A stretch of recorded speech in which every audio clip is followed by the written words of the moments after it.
Trump administration proposes to end food stamps for 3 million people. The Trump administration proposed new rules to limit access to food stamps on Tuesday, a move that officials said would end benefits for about 3.1 million people.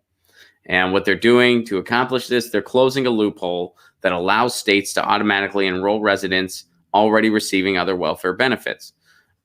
Here's what Sonny Perdue, the U.S. Secretary of Agriculture, said. This proposal will save money and preserve the integrity of the program. SNAP should be a temporary safety net. So let's go through a list of some of the stuff this administration has tried to do. So they're trying to cut funding for public broadcasting. That's one of the things they've done. Now they're trying to do this. They're trying to cut even more food stamp recipients.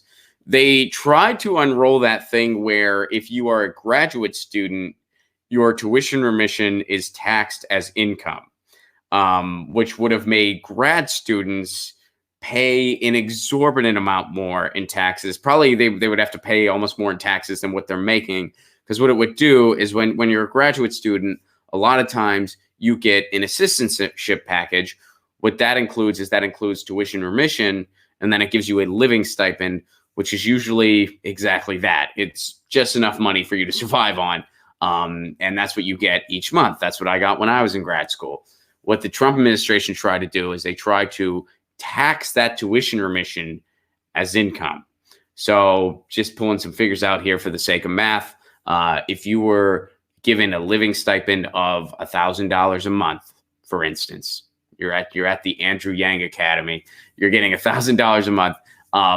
So you get $1,000 a month, and then you get tuition remission. And let's say tuition was $20,000 a year.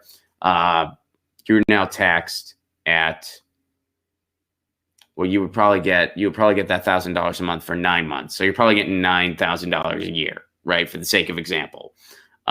Instead of getting taxed on $9,000 a year, you get taxed on $29,000 a year.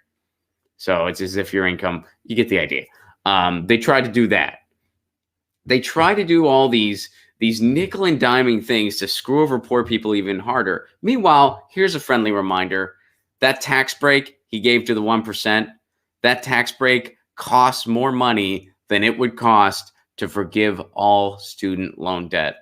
It would be cheaper for the federal government to just forgive all student loan debt than it would be for that tax cut that the Trump administration passed. So who's really getting the welfare here? Who's really getting? There's corporate welfare. That's what this government's all about, corporate welfare. Welfare for the 1%. And the rest of us, we're on our own. They want to give as little as possible to the most needy in society, to the point where they're trying to nitpick who gets food stamps now. They're trying to cut back on food stamps. And let's go to the article, see how much they're saying this would save, quote unquote. So the newest change will result in an annual budgetary savings of $2.5 billion. $2.5 billion. But they're fine with the tax cut for the 1% that costs trillions. They really want to save $2.5 billion there. Tax cut that costs trillions, no big deal. A healthcare system where we pay more and get less, and it costs way more of our GDP. Whatever. War money, don't mess with the war budget. Don't mess with the war budget. We'll give billions more just in bonus money there. That little savings on not giving people food, trying to make sure poor people don't eat, that's nothing compared to just bonus bomb money that Democrats and Republicans alike throw at Donald Trump.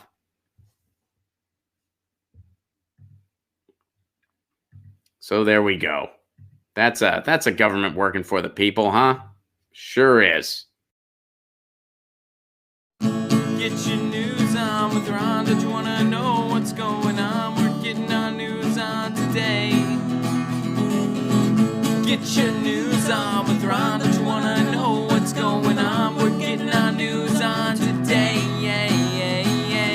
You can tweet me an article at Ron Placone. We'll go through it together and make